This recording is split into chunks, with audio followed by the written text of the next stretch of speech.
Hello friend, स्वागत करता हूं गवर्नमेंट एग्जाम टारगेट के चैनल में। संविदा शिक्षक वर्ग 3 या किसी भी एग्जाम में, कोई भी कंपटीशन एग्जाम हो जिसमें पर्यावरण के क्वेश्चन पूछे जाते हैं, ठीक है, जिसमें साइंस से रिलेटेड क्वेश्चन पूछे जाते हैं, वो पार्ट्स, इसका पार्ट्स मैं 10th लेके आया हूँ। आगे के पार्ट्स आप गवर्नमेंट एग्जाम टारगेट प्लेलिस्ट में चले जाइएगा, वहाँ पे आपको 9th पार्ट तक मिल जाएगा, ठीक है।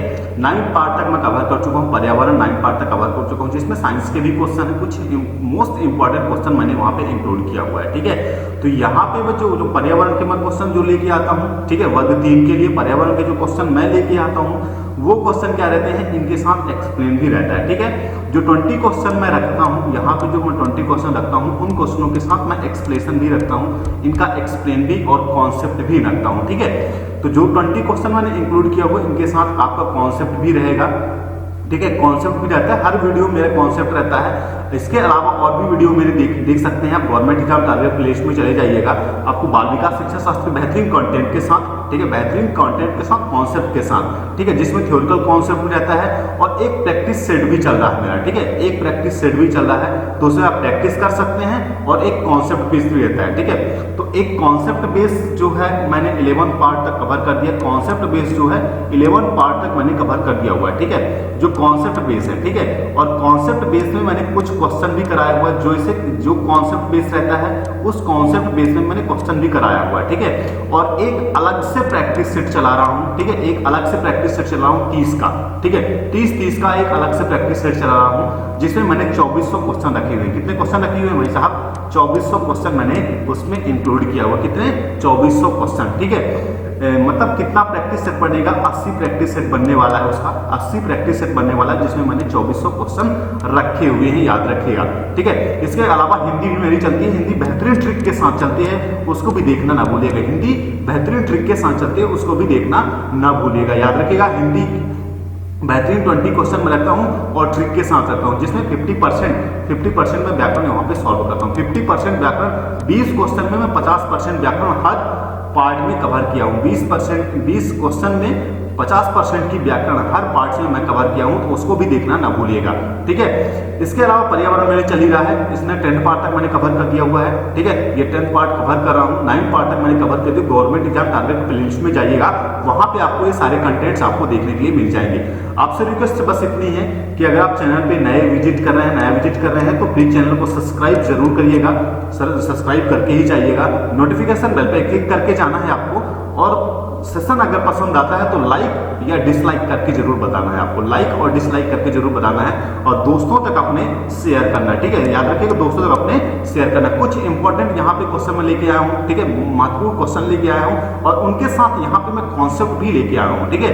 तो वीडियो को आप लास्ट देखिएगा, वीडियो को स्किप नहीं करना है। आपको 30 में 30 लेके आना है ना, 30 में 30 लेके आना है। तो 30 में 30 कब आएंगे? जब उससे रिलेटेड आपको कॉन्सेप्ट बनेगा, ठीक है, उससे रिलेटेड जब आप कॉन्सेप्ट सीखेंगे तब 30 में 30 लेके आएंगे आप, ठीक है। तो कोई भी क्वेश्चन आप पढ़ें, उससे रिलेटेड उसका कॉन्सेप्ट सीखें, ठीक है। अगर उससे रिलेटेड आपसे क्वेश्चन पूछ देगा तो फिर आप क्या करेंगे? कुछ नहीं कर पाएंगे, ठीक है, तो फिर आप देखते बस रह जाएंगे और कुछ नहीं कर पाएंगे।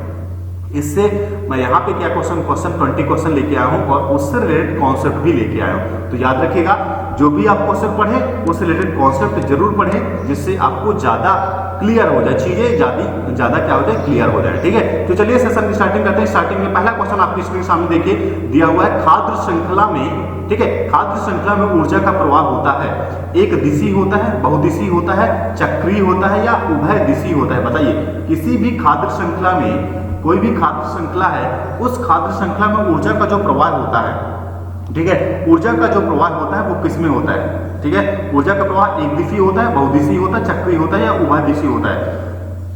तो याद रखिएगा, किसी भी खाद्य श्रृंखला में ऊर्जा का जो प्रवाह होता है वो होता है आपका एक दिशीय, ठीक है। क्या होता है आपका? एक दिशीय होता है। मतलब किसी भी खाद्य श्रृंखला, कोई भी खाद्य श्रृंखला है, उसमें जो ऊर्जा का जो प्रवाह होगा, क्योंकि खाद्य श्रृंखला विभिन्न प्रकार की जीवधारियों का क्रम होता है, याद रखिएगा। कोई पारिस्थितिक तंत्र में, याद रखिए किसमें? पारिस्थितिक तंत्र में, ठीक है, पारिस्थितिक तंत्र में किसी भी खाद्य श्रृंखला, ठीक है, किसी भी खाद्य श्रृंखला, ठीक है, याद रखिए, किसी भी खाद्य श्रृंखला विभिन्न प्रकार की जीवधारियों का, जो भी होती हैं, विभिन्न प्रकार की जीवधारियों का क्या होता है, विभिन्न प्रकार के जीवधारियों का एक क्रम होता है, ठीक है। विभिन्न प्रकार के जीवधारियों का क्या होता है, क्रम होता है, जिसमें याद रखिएगा, जिसमें क्या कहते हैं, भोज्य पदार्थ, जिसमें क्या होते हैं, जिसमें जीवधारी भोज्य या भक्षक, ठीक है, भोज्य या भक्षक के रूप में संबंधित रहते हैं। याद रखिएगा, पारिस्थितिक तंत्र में याद रखिए, क्या याद रखेंगे, पारिस्थितिक तंत्र में खाद्य श्रृंखला विभिन्न प्रकार के जीवधारियों का वह क्रम होता है, विभिन्न प्रकार की जीवधारियों का वह क्रम होता है जिसमें जीवधारी भोज्य या भक्षक के रूप में, ठीक है, खाते भी हैं, ठीक है, भोज्य या भक्षक के रूप में, ठीक है, अपना भोजन किसी दूसरे जंतु को बनाते हैं, ठीक है, भोज्य या भक्षक के रूप में संबंधित रहते हैं, ठीक है, जिसमें ऊर्जा का जो प्रवाह होता है एक दिशी होता है। याद रखिएगा, जिसमें ऊर्जा का जो प्रवाह होता है वो किसमें होता है, एक दिशी होता है, ठीक है। याद रखें, इतना याद रखना आपको, भोज्य खाद्य श्रृंखला में ऊर्जा का जो प्रवाह होता है वो होता है एक दिशी में, क्योंकि इसमें सभी जीवधारियों का इसमें एक क्रम होता है, जितने भी जीवधारी होते हैं उनका एक क्रम होता है, और वो क्रम भोज्य और भक्षक के रूप में होता है, भोज्य और भक्षक के रूप में होता है, और भोज्य और भक्षक मतलब एक ही दिशा में ऊर्जा का प्रवाह होगा, ठीक है, एक ही दिशा में क्या होगा, ऊर्जा का प्रवाह होगा। सेकंड नंबर क्वेश्चन आपके सामने देखिए, सेकंड नंबर क्वेश्चन आपके सामने दिया हुआ है कि परितंत्र में ऊर्जा का प्राथमिक स्रोत है वनस्पति, सूर्य का प्रकाश, परमाणु ऊर्जा या भोजन। बताइए, परितंत्र में ऊर्जा का प्राथमिक स्रोत कौन सा है। देखिए, परितंत्र में ऊर्जा का जो प्राथमिक स्रोत है सूर्य का प्रकाश है। याद रखिएगा, परितंत्र में, किसी भी परितंत्र में जो ऊर्जा का सबसे बड़ा स्रोत है वो है सूर्य का प्रकाश। किसी भी परितंत्र में जो ऊर्जा का जो सबसे बड़ा स्रोत है उसको क्या जो है, कौन सा स्रोत है, वो सूर्य का प्रकाश। किसी भी कोई भी परितंत्र हो उसमें सबसे बड़ा जो सूर्य ऊर्जा का जो स्रोत है वो सूर्य का प्रकाश है, ठीक है। और पृथ्वी पर जीवन को संचालित भी करता है, सूर्य का प्रकाश पृथ्वी पर जीवन को संचालित भी करता है। अतः इसे क्या कहते हैं हम, इसलिए इसे हम क्या कहते हैं, पारिस्थितिक तंत्र का प्रेरक बल भी कहते हैं। सूर्य के प्रकाश को हम पारिस्थितिक तंत्र का प्रेरक बल भी कहते हैं, ये भी याद रखिएगा।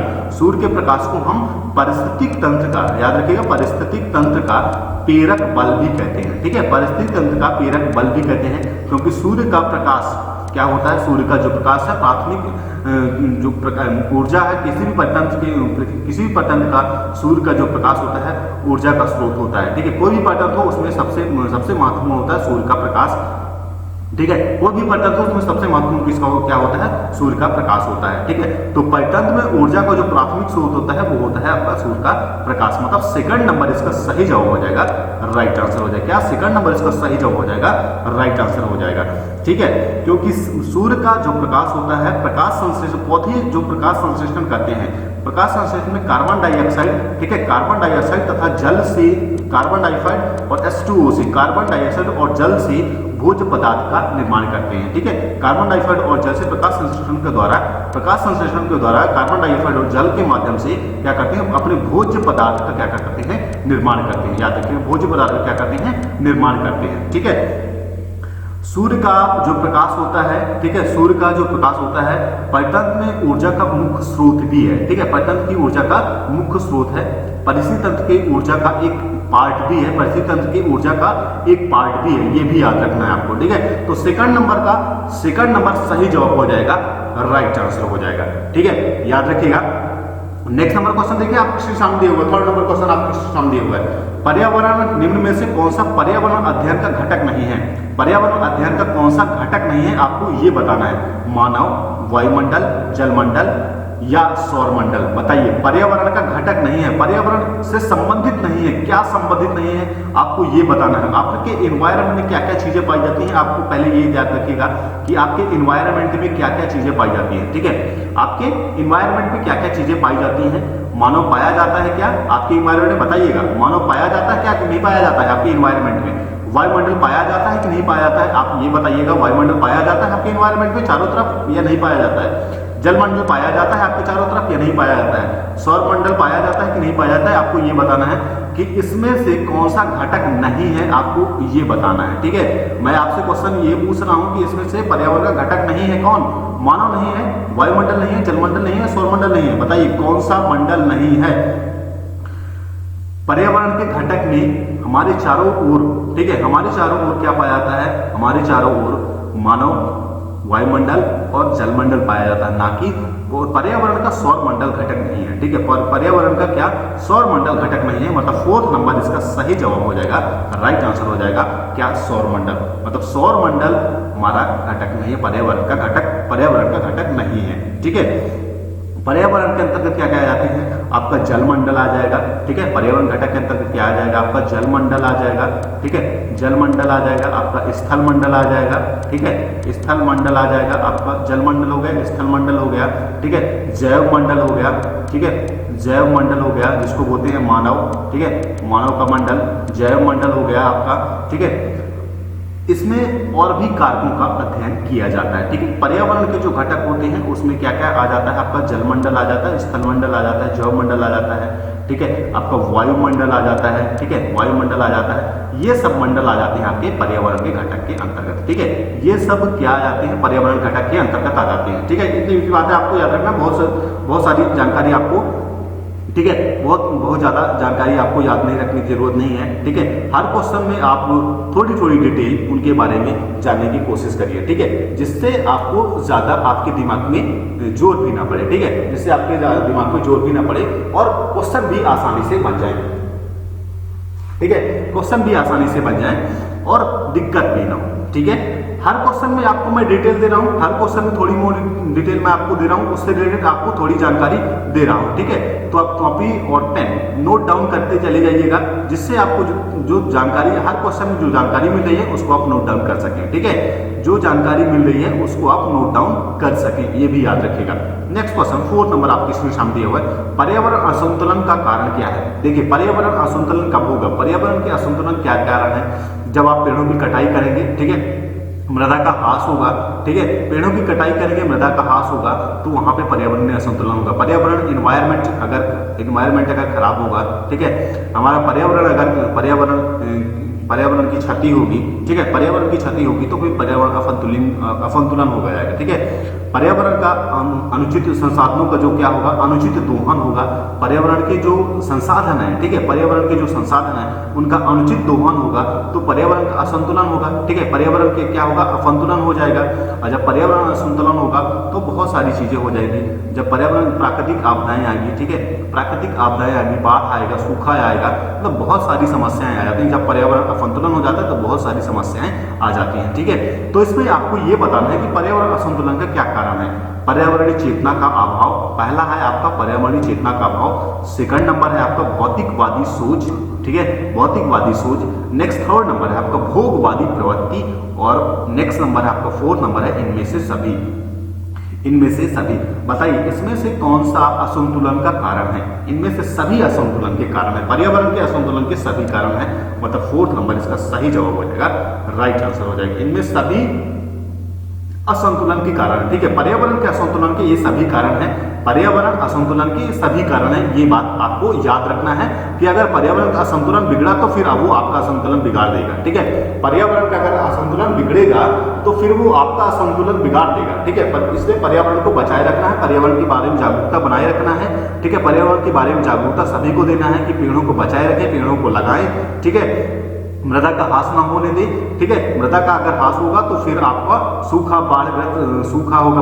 पर्यावरण असंतुलन होगा तो बहुत सारी चीजें, बहुत सारी दिक्कतें होंगी, ठीक है, बहुत सारी दिक्कतें आएंगी, ठीक है। इसलिए पर्यावरण के प्रति लोगों को जागरूकता रखना है, पर्यावरण के प्रति लोगों को जागरूक रखना है, उनको बताना है कि पर्यावरण को असंतुलित मत करिए, ठीक है, असंतुलन, अगर आप पर्यावरण को असंतुलित कर देंगे तो पर्यावरण आपको असंतुलित कर देगा, ठीक है, पर्यावरण को आप असंतुलित करेंगे तो पर्यावरण आपको असंतुलित कर देगा, ठीक है, इतनी सी बात आपको याद रखना है, ठीक है। अगर पर्यावरण का संतुलन बिगड़ जाएगा तो फिर आपका असंतुलन बिगड़ जाएगा, इसलिए आपको पर्यावरण का संतुलन बनाए रखना है, ठीक है। जिस प्रकार से अभी संतुलन कुछ समय 40 दिन से बना हुआ है लॉकडाउन में, ठीक है, पर्यावरण का बेहतरीन संतुलन बना हुआ है, हिमाचल की पहाड़ियां बेहतरीन तरीके से दिखाई दे रही हैं, गंगा का पानी बेहतरीन तरीके से स्वच्छ हो गया है, जिसमें मछलियां बेहतरीन तरीके से दिखाई दे रही हैं, ठीक है। तो इसी प्रकार से पर्यावरण को बनाए रखना है, ठीक है। इसी प्रकार से पर्यावरण को स्वच्छ रखना है, शुद्ध रखना है, ठीक है, जिससे हमारा असंतुलन भी ना बिगड़े और ना ही पर्यावरण का संतुलन बिगड़े, ठीक है। तो इसका 4th नंबर इसका सही जवाब हो जाएगा, राइट आंसर हो जाएगा। नेक्स्ट नंबर क्वेश्चन देखिए आपके स्क्रीन सामने दिया हुआ है, 5 नंबर क्वेश्चन आपके स्क्रीन सामने दिया हुआ है कि पर्यावरण एक स्रोत है, किसका है? अधिगम का है, औषधि का है या ऊर्जा का है? देखिए पर्यावरण किसका स्रोत है बताइए। पर्यावरण एक स्रोत है, अधिगम का है, औषधि का है, ऊर्जा का है या इनमें से सभी का है? ठीक है, तो इनमें से सभी, पर्यावरण इनमें से सभी का स्रोत है, अधिगम का भी है, औषधि का है, ऊर्जा का भी है, मतलब तीनों का स्रोत है, ठीक है। पर्यावरण तीनों का स्रोत है और पर्यावरण प्रचुर मात्रा पादप औषधियां भी पाई जाती हैं, ठीक है। पर्यावरण में क्या होती है? पादप औषधियां जो होती हैं, ठीक है, पादप औषधियां, याद रखिएगा, पादप औषधियां भी पाई जाती हैं, ठीक है। पादप औषधियां प्रचुर मात्रा में, मतलब ज्यादा पादप औषधियां पाई जाती हैं, पर्यावरण में ज्यादातर पादप औषधियां पाई जाती हैं, ठीक है। इतनी सी बात आपको याद रखना है कि पर्यावरण में ज्यादातर, ठीक है, प्रचुर मात्रा में ज्यादातर पादप औषधियां पाई जाती हैं। आपके पर्यावरण में ज्यादातर पादप औषधियां पाई जाती हैं, ठीक है। मतलब इसमें से तीनों ही पर्यावरण के स्रोत हैं, अधिगम का, औषधि का और ऊर्जा का, ठीक है। आपको पर्यावरण से ऊर्जा भी मिलती है, औषधि भी मिलती है और अधिगम भी मिलता है, ठीक है। उसको बनाए रखना, ठीक है, उसको बनाए रखना, असंतुलित नहीं करना है, पर्यावरण को असंतुलित नहीं करना है, पर्यावरण को जागरूकता रखना है, ठीक है, कि हमारा पर्यावरण असंतुलित ना हो। इतनी सी बात आपको याद रखना है, मतलब 4th नंबर इसका सही जवाब हो जाएगा, राइट आंसर हो जाएगा, ठीक है। नेक्स्ट नंबर क्वेश्चन आपके स्क्रीन सामने दिया हुआ है, 6th नंबर क्वेश्चन आपके स्क्रीन सामने दिया हुआ है कि 10% का नियम किसने दिया हुआ है? बताइए 10% का नियम किसमें दिया हुआ है, जिसमें एक ऊर्जा से, मतलब एक ऊर्जा दूसरे में जब ट्रांसफर होती है, जब ऊर्जा का ट्रांसफॉर्मेशन होता है, ठीक है, जब ऊर्जा का क्या होता है? ट्रांसफॉर्मेशन होता है। जैसे ऊर्जा यहां से यहां तक आएगी तो यहां से यहां तक आने में केवल 10% एनर्जी यूज होती है, बाकी 90% यूज हो जाता है जो पहले यूज करता है उस एनर्जी को, ठीक है। जो पहले एनर्जी को यूज करता है वो 90% यूज कर लेता है, लेकिन ट्रांसफॉर्मेशन जब होता है 10% का ट्रांसफॉर्मेशन होता है, ठीक है। तो 10% का नियम किसने दिया हुआ है आपको ये बताना है। 10% लिंडमैन द्वारा, गोल्डमैन द्वारा, बेकमैन के द्वारा या उपरोक्त में से कोई नहीं? बताइए किसने दिया हुआ है? 10% का जो नियम दिया हुआ है वो दिया है लिंडमैन के द्वारा, मतलब 1st नंबर सही जवाब हो जाएगा, इसका राइट आंसर हो जाएगा। 10% मतलब क्या? लिंडमैन ने 1942 में, ठीक है, याद रखिएगा 1942 ईस्वी में 10% का नियम दिया था। इन्होंने बताया था कि ऊर्जा का जो स्थानांतरण होता है, ठीक है, एक जीव से दूसरे जीव में जो ऊर्जा का जो स्थानांतरण होता है वो केवल 10% होता है, ठीक है। केवल कितना होता है? 10% होता है, 10% होता है। बाकी की जो एनर्जी है वो खुद यूज कर लेता है, ठीक है। 90% वो यूज करता है, 10% ऊर्जा का स्थानांतरण हो जाता है, ठीक है। एक जीव से दूसरे जीव में 10% अगर वो उसको खाता है तो 10% ऊर्जा का स्थानांतरण होता है, लिंडमैन के द्वारा 1942 ईस्वी में दिया गया था। मतलब 1st नंबर इसका सही जवाब हो जाएगा, राइट आंसर हो जाएगा। नेक्स्ट नंबर क्वेश्चन देखिए आपके स्क्रीन सामने दिया हुआ 7 नंबर क्वेश्चन आपके स्क्रीन सामने दिया हुआ है। सेशन अगर पसंद आता तो लाइक करना बिल्कुल ना भूले और सब्सक्राइब करके ही जाइएगा, क्योंकि कंटेंट बहुत बेहतरीन रहते हैं इसमें, ठीक है। गवर्नमेंट एग्जाम टारगेट के चैनल पे चले जाइएगा, कोई भी अगर कंटेंट खराब हो तो वहां पे बताइएगा मेरे को, ठीक है। कोई भी अगर कंटेंट खराब हो तो मत सब्सक्राइब करिएगा, ठीक है। लेकिन यहाँ पे मेरे को पता है कि मेरे जो कंटेंट है बहुत बेहतरीन रहते हैं, ठीक है, और मैं ट्रिक के साथ पढ़ाता हूँ, बेहतरीन मेहनत के साथ पढ़ाता हूँ, ठीक है, ये भी याद रखिएगा, ठीक है। हर वीडियो मेरे कंटेंट बेहतरीन मैं प्रोवाइड कराता हूँ, ठीक है। तो जैविक पर्यावरण में शामिल है, जैविक पर्यावरण में शामिल है क्या? उत्पादक, उपभोक्ता या अपघटक? जैविक पर्यावरण में क्या शामिल है ये पूछ रहा है कि जैविक पर्यावरण में क्या शामिल है। तो जैविक पर्यावरण में क्या शामिल है आपको ये बताना है। जैविक पर्यावरण में तीनों ही शामिल हैं, उत्पादक, उपभोक्ता या अपघटक। मतलब 4th नंबर भी इसका सही जवाब हो जाएगा, राइट आंसर हो जाएगा। क्या 4th नंबर इसका सही जवाब हो जाएगा, राइट आंसर हो जाएगा। जैविक पर्यावरण में उत्पादक, ठीक है, मतलब प्रोड्यूसर, कंज्यूमर और डिकम्पोजर, ठीक है, मतलब तीनों ही शामिल हैं, ठीक है, जैविक पर्यावरण में। और अपघटक सबसे इंपॉर्टेंट है, ठीक है, याद रखिएगा। जीवित तत्वों को 3 भागों में वर्गीकृत किया गया है, ठीक है। ये जीवित तत्वों को याद रखिएगा, जीवित तत्वों को क्या याद रखना है आपको? जीवित तत्वों को 3 भागों में क्या किया गया है? वर्गीकृत किया गया, 3 भागों में बांटा गया है, ठीक है। जीवित तत्वों को 3 भागों में बांटा गया है।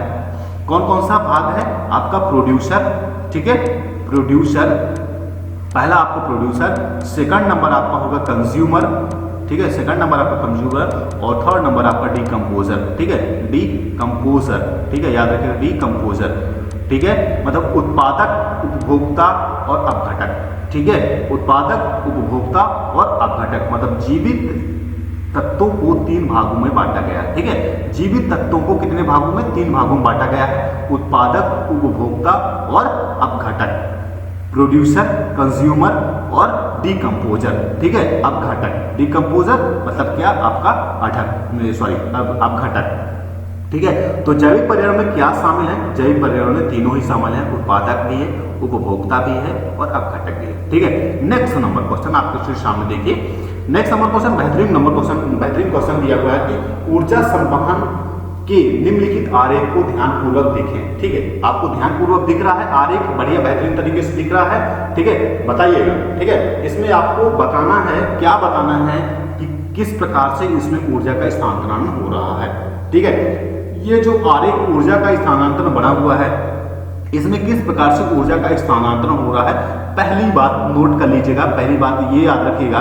देखिए, पहला तो होता है आपका सूर्य, ठीक है, सबसे इंपॉर्टेंट किसी परिस्थिति तंत्र का सबसे इंपॉर्टेंट होता है आपका सूर्य ऊर्जा का स्रोत होता है, ठीक है, किसी कोई भी परिस्थिति तंत्र हो, ऊर्जा का स्रोत क्या होता है? सूर्य होता है, ठीक है, ऊर्जा का स्रोत क्या होता है? सूर्य होता है।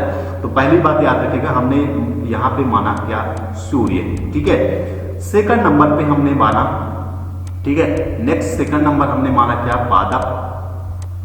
पादप, ठीक है। नेक्स्ट नंबर हमने माना क्या? शाकाहारी जीव, क्या माना?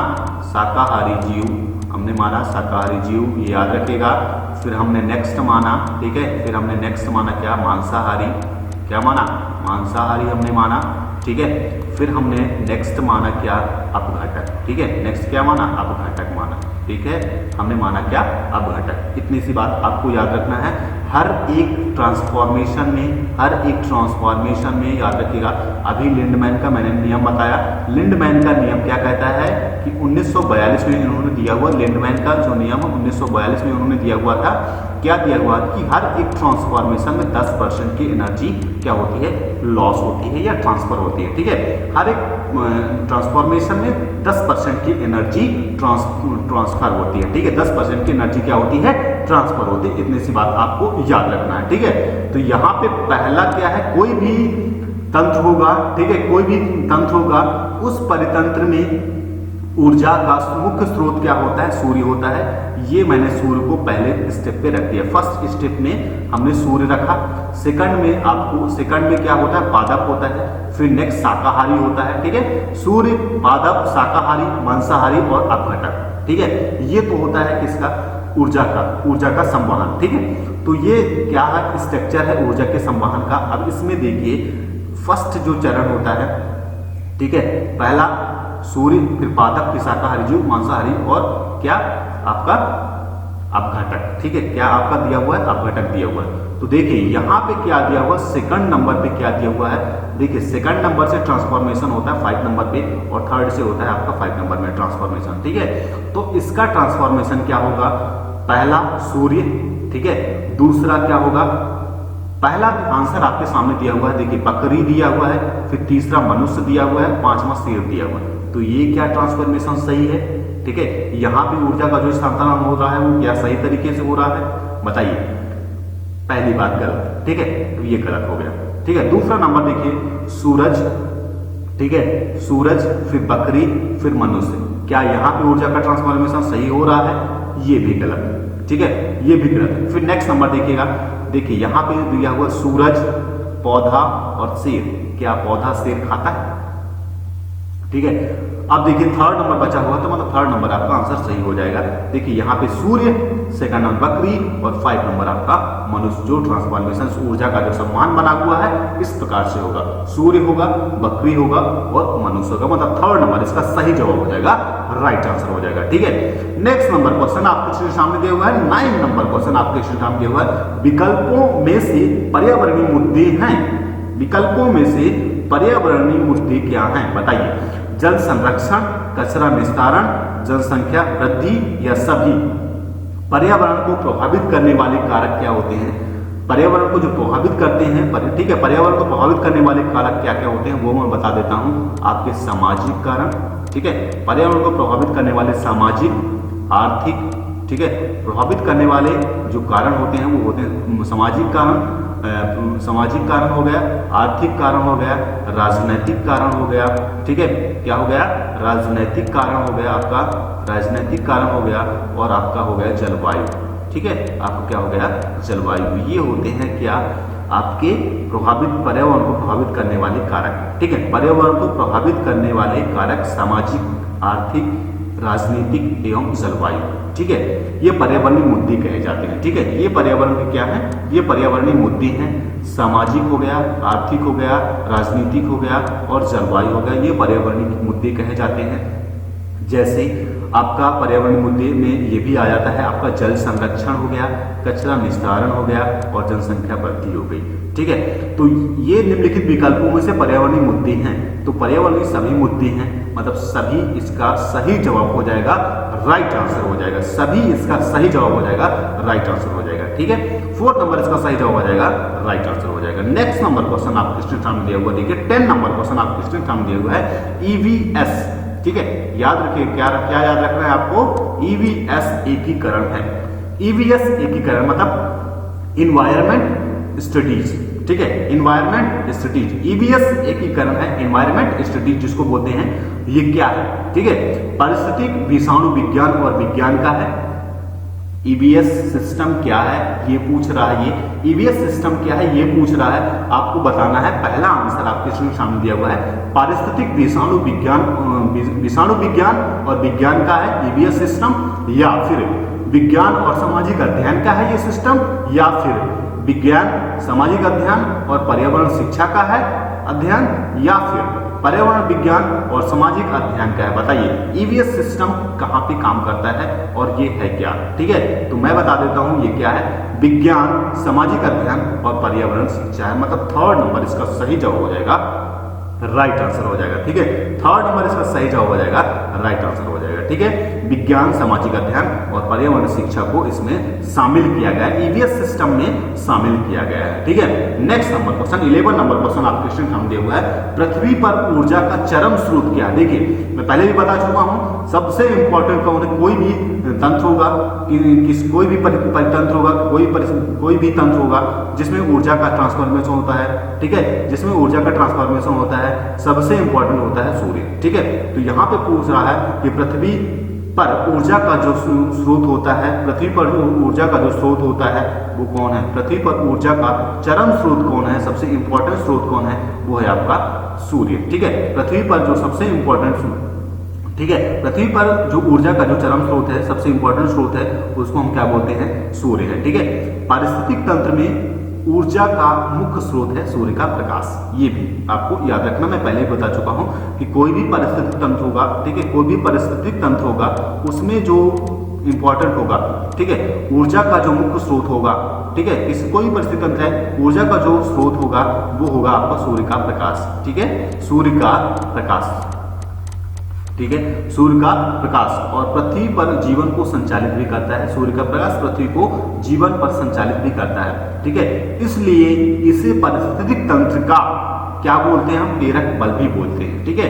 इसलिए इसे हम क्या बोलते हैं, पारिस्थितिक तंत्र का प्रेरक बल भी बोलते हैं, क्या बोलते हैं, प्रेरक बल। ये भी याद रखिएगा कि प्रेरक बल अगर आ जाता है तो कंफ्यूज होने की जरूरत नहीं है, इसको हम बोलते हैं सूर्य का प्रकाश, ठीक है, सूर्य का प्रकाश, प्रेरक बल भी कहते हैं सूर्य का प्रकाश, ठीक है।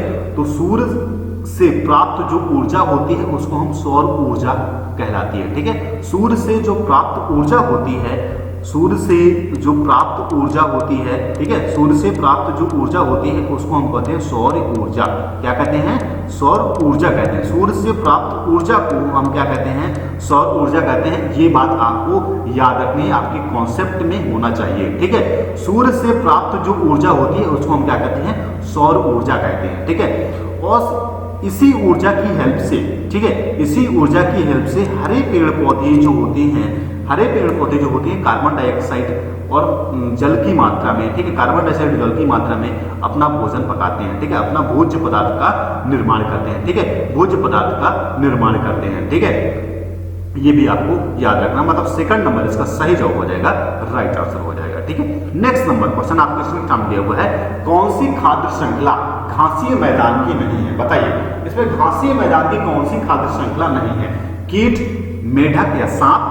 पहला आंसर आपके सामने दिया हुआ है, पहला आंसर आपके सामने दिया हुआ है, देखिएगा, कीट है, मेढक है या सांप है? बताइए, कीट है या मेढक है या सांप है?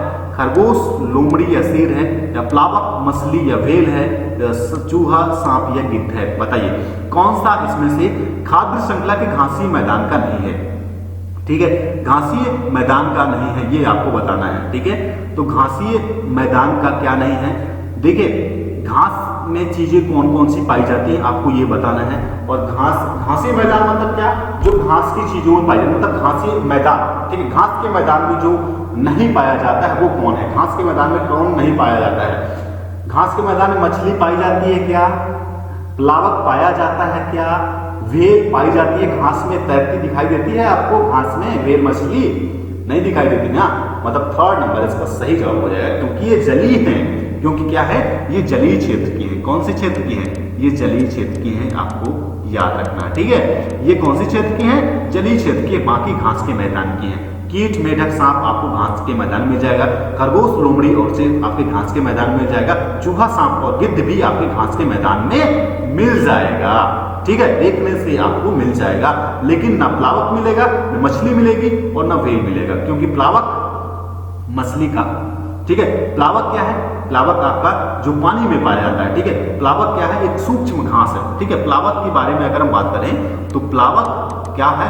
प्लावक है आपका सूक्ष्म घास। ठीक है, प्लावक क्या है? आपका सूक्ष्म घास है, ये बात आपको याद रखना है। ठीक है, और प्लावक कहाँ पाया जाता है? प्लावक पाया जाता है पानी में। ठीक है, प्लावक पाया जाता है किसमें? पानी में। ठीक है, जो मछलियों का भोजन होता है। ठीक है, जो मछलियों का क्या होता है? भोजन होता है। एक बात थोड़ी सी ध्यान दीजिएगा, यहाँ पे थोड़ी सी बात एक बार ध्यान देने योग्य है। यहाँ पे कौन सी बात आपको ध्यान देने योग्य है, ये ध्यान दे लीजिएगा। देखिए, एक स्ट्रक्चर मैं बनाता हूँ, उस स्ट्रक्चर को ध्यान दीजिएगा। देखिए, स्ट्रक्चर प्लावक, प्लावक देखिए, प्लावक के बाद होता है आपका छोटी मछली। ठीक है, प्लावक के बाद क्या होता है? छोटी मछली। ठीक है, और छोटी मछली के बाद आपकी होती है बड़ी मछली। ठीक है, बड़ी मछली होती है, और बड़ी मछली के बाद होती है आपकी व्हेल। ठीक है, बड़ी मछली के बाद क्या होती है? आपकी व्हेल मछली होती है। ठीक है, व्हेल मछली। बड़ी के बाद क्या होती है? आपकी व्हेल मछली होती है। प्लावक, प्लावक मतलब क्या? आप प्लावक, प्लावक क्या हो गया? प्लावक आपका हो गया उत्पादक। ठीक है, प्लावक आपका क्या हो गया? उत्पादक, प्रोड्यूसर हो गया। ठीक है, फिर छोटी मछली क्या हो गई? आपकी प्रथम श्रेणी उपभोक्ता। याद रखिएगा, छोटी मछली क्या होगी? आपकी प्रथम श्रेणी, प्रथम श्रेणी उपभोक्ता। ठीक है, उपभोक्ता, प्रथम श्रेणी उपभोक्ता हो गई। दूसरा, बड़ी मछली आपकी क्या होगी? द्वितीय श्रेणी उपभोक्ता। याद रखिएगा, ये द्वितीय श्रेणी उपभोक्ता होगी। ठीक है, द्वितीय श्रेणी उपभोक्ता। ठीक है, इतनी सी बात आपको याद रहेगी। और व्हेल मछली क्या होगी? तृतीय श्रेणी उपभोक्ता होगी। ये तृतीय श्रेणी की उपभोक्ता है। ठीक है, ये तृतीय श्रेणी उपभोक्ता। ठीक है, प्लावक क्या हो गया? याद रखिएगा, प्लावक घास, जो सूक्ष्म घास जो होती है जिसको मछलियां खाती हैं। ठीक है, प्लावक को कौन खाएगा? छोटी मछलियां खाएंगी, छोटी मछली को बड़ी मछली खाएगी, और इन सभी मछलियों को कौन खाती है? व्हेल मछली खा जाती है। ठीक है, इन सभी मछलियों को व्हेल मछली खा जाती है। जो प्लावक होती है क्या होती है? प्लावक सूक्ष्म घास होती है जो पानी में होती है। ठीक है, तो प्लावक, मछली और व्हेल, ये सही जवाब हो जाएगा, इसका राइट आंसर, क्योंकि ये जलीय क्षेत्र की है। ये जलीय क्षेत्र की है, थर्ड नंबर इसका सही जवाब हो जाएगा, राइट आंसर हो जाएगा। ये जलीय क्षेत्र की है, बाकी के घास के मैदान की है। तो ये भी कॉन्सेप्ट में आप लोग ये भी याद रखें, कॉन्सेप्ट में ये भी रखिएगा कि प्लावक, छोटी मछली, बड़ी मछली और व्हेल, इस तरह का इसका कॉन्सेप्ट चलता है। इस तरह की ऊर्जा का स्थानांतरण होता है इसमें। ठीक है, प्लावक क्या है? उत्पादक है। छोटी मछली प्रथम श्रेणी उपभोक्ता है, बड़ी मछली द्वितीय श्रेणी उपभोक्ता है, उसके बाद व्हेल तृतीय श्रेणी की उपभोक्ता है। व्हेल किसी है? तृतीय श्रेणी की उपभोक्ता है। ये बात आपको कॉन्सेप्ट में रखना है। ठीक है, नेक्स्ट क्वेश्चन आपकी स्क्रीन सामने दिया हुआ है, 13 नंबर क्वेश्चन आपकी स्क्रीन सामने दिया हुआ है कि अत्याधिक चारण का परिणाम है। ठीक है, अगर आप जहां पे घास के मैदान है, ठीक है, जहां पे घास के मैदान है, वहां पे अगर आप ज्यादा चरा देंगे, पशुओं को आप ज्यादा चरा देंगे, चारण कर देंगे, तो क्या होगा? बताइए क्या होगा? अगर आप वहां पे ज्यादा चरा देंगे पशुओं को, अगर आप ज्यादा वहां पे चरा देंगे, अत्यधिक चारण का परिणाम क्या होगा? अत्यधिक चारण का परिणाम होगा क्या होगा? भूमि क्या हो जाएगी? खुल जाएगी। ठीक है, जो भूमि को ढकने वाली जो घास होगी, ठीक है, भूमि को जो ढकने वाली जो क्या होगी, मृदा को जो ढकने वाली क्या होगी, मृदा को जो ढकने वाली घास है, ठीक है, मृदा को जो कवर की हुई है, ठीक है, मृदा के जो धूल के कण, मतलब जो कण है, मिट्टी के जो कण है, वो अभी क्या है, घास की वजह से ना तो उड़ पाते हैं, ठीक है, ना उनका एक दूसरे से स्थानांतरण हो पाता है। ठीक है, तो अगर घास ज्यादा चरा दी जाएगी, ठीक है, पशुओं से अगर घास को ज्यादा चरा दिया जाएगा तो फिर मिट्टी के जो कण है इधर उधर हो जाएंगे। ठीक है, मिट्टी के जो कण है उनके कणों की जो पकड़ है वो क्या हो जाएगी? कमजोर हो जाएगी। ठीक है, याद रखें, मिट्टी के जो कण है, ठीक है, मिट्टी के जो कण है उनकी जो पकड़ है, ठीक है, उनकी जो पकड़ है क्या हो जाएगी? कमजोर हो जाएगी। अगर उनसे घास हट जाती है, उनके ऊपर से, मिट्टी के ऊपर से अगर घास हट जाती है, यहाँ पे यही बोला हुआ है अत्यधिक चारण का क्या परिणाम होगा? तो अत्यधिक चारण का परिणाम ये होगा कि मृदा के जो कण है, ठीक है, मृदा के जो कण है उनकी जो पकड़ है वो क्या हो जाएगी? कमजोर हो जाएगी। ठीक है, मृदा के कणों की पकड़ जो हो जाएगी कमजोर हो जाएगी, और जिसके कारण भूमि क्या हो जाएगी? खुल जाएगी। ठीक है, भूमि, मृदा के कणों की पकड़ कमजोर हो जाएगी और भूमि क्या हो जाएगी? खुल जाएगी, और जिससे उसके जो कण है, जिससे उसके जो कण है हवा में या पानी में एक स्थान से दूसरे स्थान तक आसानी से बह जाएंगे। ठीक है, आसानी से बह जाएंगे, जिससे मृदा की जो उर्वरकता है, ठीक है, याद रखिए, जिससे मृदा की जो उर्वरकता है क्या हो जाएगी? नष्ट हो जाएगी।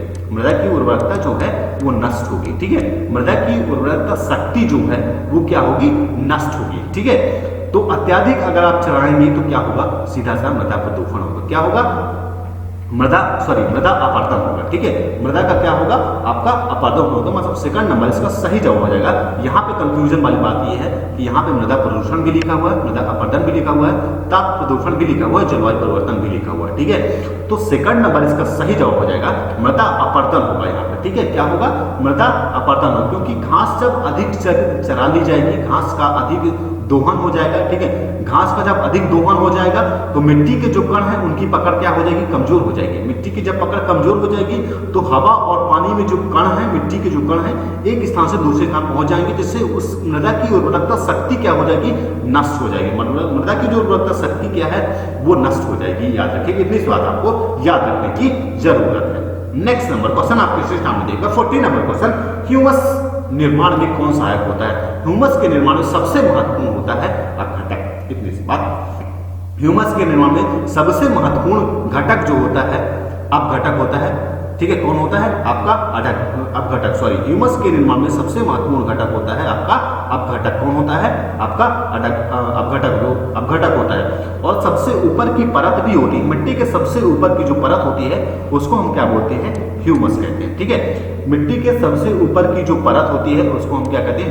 ह्यूमस कहते हैं, ह्यूमस कहते हैं। ठीक है, मिट्टी की जो सबसे ऊपरी परत होती है, ऊपरी परत जो होती है उसको हम क्या कहते हैं? ह्यूमस कहते हैं। क्या कहते हैं? ह्यूमस कहते हैं। मिट्टी की सबसे ऊपरी जो परत होती है उसको हम क्या कहते हैं? ह्यूमस कहते हैं, जो कि जैविक पदार्थों से भरपूर होती है। याद रखिएगा, मिट्टी के सबसे ऊपरी परत को हम क्या कहेंगे? ह्यूमस कहेंगे। ह्यूमस में जैविक पदार्थों की भरपूर मात्रा होती है। जैविक पदार्थों की क्या होती है? भरपूर मात्रा होती है। जैविक पदार्थों की भरपूर मात्रा होती है। ठीक है, और अपघटक जो होते हैं ह्यूमस के निर्माण में महत्वपूर्ण भूमिका निभाते हैं। ये बात भी आपको याद रखने की जरूरत है।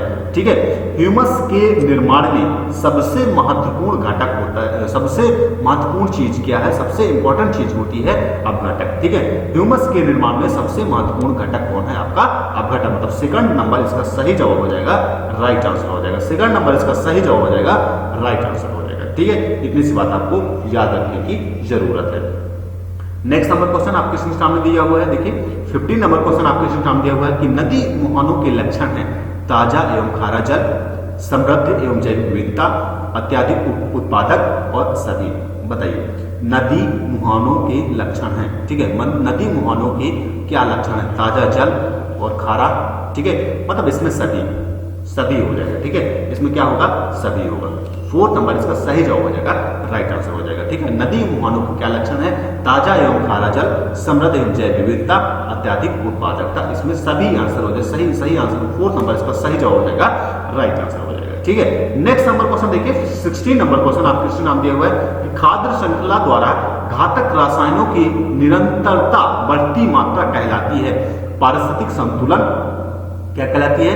पारिस्थितिक संतुलन, जैव सांद्रण, खाद्य स्तर या फिर आपका क्या जैव अपघटन। बताइए क्या होगा? जैव क्या है? जैव सांद्रण है, खाद्य स्तर है या जैव अपघटन है? बताइए। खाद्य श्रृंखला द्वारा घातक रसायनों की निरंतरता बढ़ती मात्रा क्या कहलाती है? बताइए क्या कहलाती है? खाद्य श्रृंखला जैव सांद्रण कहलाती है। क्या कहलाती है? जैव सांद्रण। ठीक है, क्या कहलाती है आपकी? जैव सांद्रण। ये या बात आपको याद रखने की जरूरत है। ठीक है। नेक्स्ट नंबर क्वेश्चन आपके स्क्रीन सामने दिया हुआ देखिए 17 नंबर क्वेश्चन आपके स्क्रीन सामने दिया हुआ है कि जल चक्र को नियंत्रित करता है। जल चक्र को कौन नियंत्रित करता है? आपको ये बताने की जरूरत है। ठीक है, जल चक्र को नियंत्रित करता है कौन? नियंत्रित करता है। ठीक है, जल चक्र को कौन नियंत्रित करता है? बताइए कौन नियंत्रित करता है?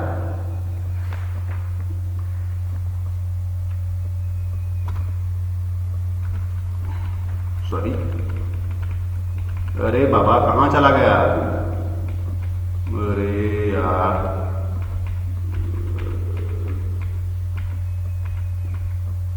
आजा आजा आजा आजा आजा आजा, कहाँ चला गया भैया?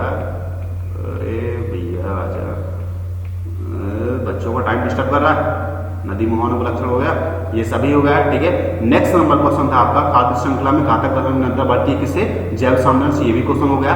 नेक्स्ट 17 नंबर क्वेश्चन पे थे अपन। ठीक है, तो 17 नंबर क्वेश्चन पे ये बोला है कि जल चक्र को नियंत्रित कौन करता है? ठीक है, जल चक्र को नियंत्रित कौन करता है?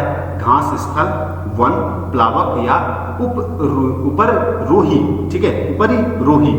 जल चक्र को कौन नियंत्रित करता है? ठीक है, घास स्थल पर करते हैं या मतलब वर्षा। ठीक है, जल चक्र को नियंत्रित करने का काम किसका होता है? घास के स्थलों का होता है क्या? या प्लावक होता है जिसको मैंने बताया हुआ है, प्लावक होता है या वन होता है या ऊपरी रोही होता है? बताइए जल चक्र को कौन नियंत्रित करता है? जल चक्र को नियंत्रित करते हैं कौन?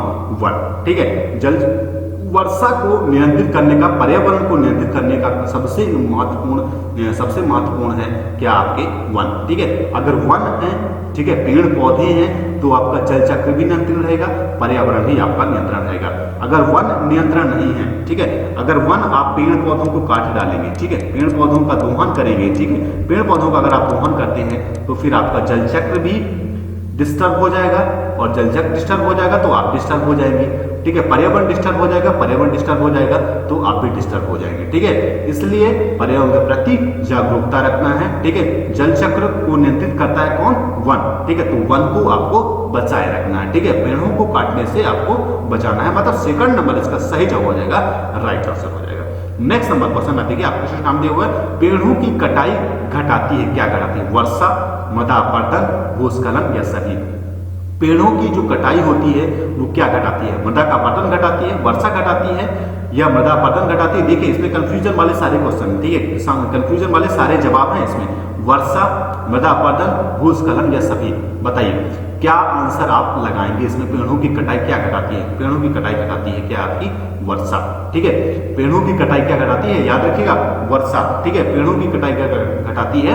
वर्षा। मतलब फर्स्ट नंबर इसका सही जवाब हो जाएगा, राइट आंसर हो जाएगा क्या? वर्षा। नेक्स्ट नंबर क्वेश्चन आपके सामने दिया हुआ है 19 नंबर क्वेश्चन आपके सामने दिया हुआ है कि पर्यावरण के लिए हानिकारक है कागज, कपड़ा, धातु या प्लास्टिक। ठीक है, कौन हानिकारक है पर्यावरण के लिए? आपके पर्यावरण के लिए हानिकारक कौन है ज्यादा? कागज हानिकारक है क्या? कपड़ा हानिकारक है? ये तो सब डिकम्पोज हो जाएंगे। ठीक है, कागज भी आपका खराब हो जाएगा, कागज भी आपका डिकम्पोज हो जाएगा, कपड़ा भी आपका डिकम्पोज हो जाएगा, धातु भी आपका डिकम्पोज हो जाएगी। प्लास्टिक हानिकारक है। ठीक है, प्लास्टिक डिकम्पोज होने वाली नहीं है। ठीक है, डिकम्पोज होने वाली प्लास्टिक नहीं है, मतलब आपका प्लास्टिक इसका सही जवाब हो जाएगा, राइट आंसर हो जाएगा क्या? प्लास्टिक इसका सही जवाब हो जाएगा, राइट आंसर हो जाएगा। नेक्स्ट नंबर क्वेश्चन आपके सामने दिया हुआ है 20 नंबर क्वेश्चन आपके सामने दिया हुआ है चिपको नारा पारिस्थितिक की स्थायी अर्थव्यवस्था है, किसने गढ़ा था? ठीक है, चिपको नारा पारिस्थितिक की स्थायी अर्थव्यवस्था है। ठीक है, चिपको नारा क्या है? पारिस्थितिक की क्या है? आपकी स्थायी अर्थव्यवस्था है। ठीक है, याद रखिएगा, चिपको नारा पारिस्थितिक की स्थायी अर्थव्यवस्था है। आपको आंसर बताना है इसमें क्या आंसर होगा।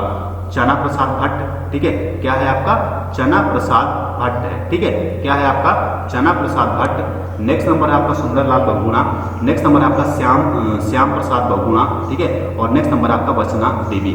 बताइए कौन सा इसका सही जवाब हो जाएगा। चिपको नारा परिस्थिति का स्थायी अर्थव्यवस्था, ठीक है, चिपका स्थायी अर्थव्यवस्था है किसने गढ़ा। चना प्रसाद भट्ट, एक बार देखिए सुंदरलाल बहुगुणा, ठीक है, सुंदरलाल बहुगुणा, श्याम प्रसाद बहुगुणा और वचनी देवी। बताइए इसमें सही जवाब कौन सा हो जाएगा। देखिए सुंदरलाल बहुगुणा को जो जन्म हुआ था वो हुआ था 9 जनवरी 1927 को, ठीक है, सुंदरलाल बहुगुणा का जो जन्म हुआ था वो कब हुआ था 9 जनवरी 1927 को हुआ था। वे वर्तमान में कहाँ है, ठीक है, वो वर्तमान में कहाँ है, वो वर्तमान में है कहाँ है आपका, याद रखिएगा उत्तराखंड में। कहाँ है आपका उत्तराखंड में है, ठीक है, कहाँ है आपका उत्तराखंड में, याद रखिएगा, ठीक है, उत्तराखंड में है। कहाँ है आपका उत्तराखंड में, ठीक है, कहाँ है आपका उत्तराखंड में। सॉरी थोड़ा सा डिस्टर्ब है, खेद है इसके लिए, ठीक है, खेद है इसके लिए, माफी चाहूंगा, थोड़ा सा डिस्टर्ब हो गया है।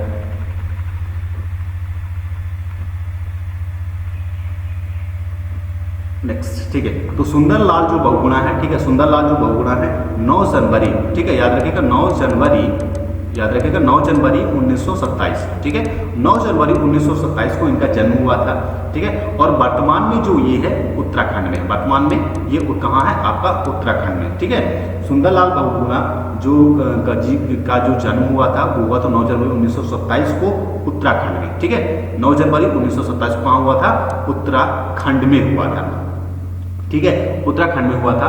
मतलब चिपको आंदोलन की जो स्थायी अर्थव्यवस्था की किसने गढ़ा था, किसने गढ़ा था सुंदरलाल बहुगुणा। मतलब सेकंड नंबर इसका सही जवाब हो जाएगा, राइट आंसर हो जाएगा, ठीक है। चिपको आंदोलन का बेसिकली मतलब क्या है कि वहां पे पेड़ों को जो काटते थे, ठीक है, पेड़ों को जो काटते थे तो इन्होंने एक पार्टी बनाई कि उन्होंने पेड़ों को बचाने के लिए वो पेड़ से क्या होते थे चिपक जाते थे, ठीक है, पेड़ से क्या होते थे चिपक जाते थे। और इसी चिपकने के कारण उत्तराखंड की जो सरकार थी, ठीक है, उत्तराखंड की सरकार ने 15 साल तक पेड़ों को काटने पर रोक लगा दिया था। 15 साल, उसके बाद चिपको आंदोलन के बाद 15 साल तक पेड़ों को काटने पर रोक लगा दिया था, ठीक है, 15 साल तक पेड़ों को काटने पर रोक लगा, उत्तराखंड की सरकार जो थी 15 साल तक पेड़ों को काटने पर रोक लगाती थी। चिपको आंदोलन का मतलब समझ गए, पेड़ों को जो काटते थे उनसे वो ये जो सुंदरलाल के बहुगुणा के जो पार्टी के लोग थे, जो इन्होंने पार्टी बनाई हुई थी, तो ये क्या करते थे कि वो पेड़ों से चिपक जाते थे, वो पेड़ों को काटने नहीं देते थे, ठीक है, वो पेड़ों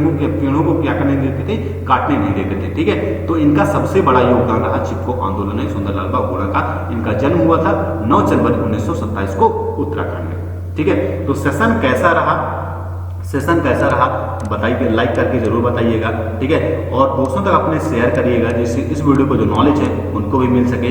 और चैनल पे अगर आप नए हैं तो प्लीज चैनल को सब्सक्राइब जरूर करना है आपको, ठीक है, चैनल पे अगर आप नए हैं तो प्लीज चैनल को सब्सक्राइब जरूर करना है आपको, दोस्तों तक अपने शेयर करना है, लाइक करना है, ठीक है, शेयर जरूर करना है, लाइक जरूर करना है और चैनल को सब्सक्राइब जरूर करना है। Thank you, have a nice day.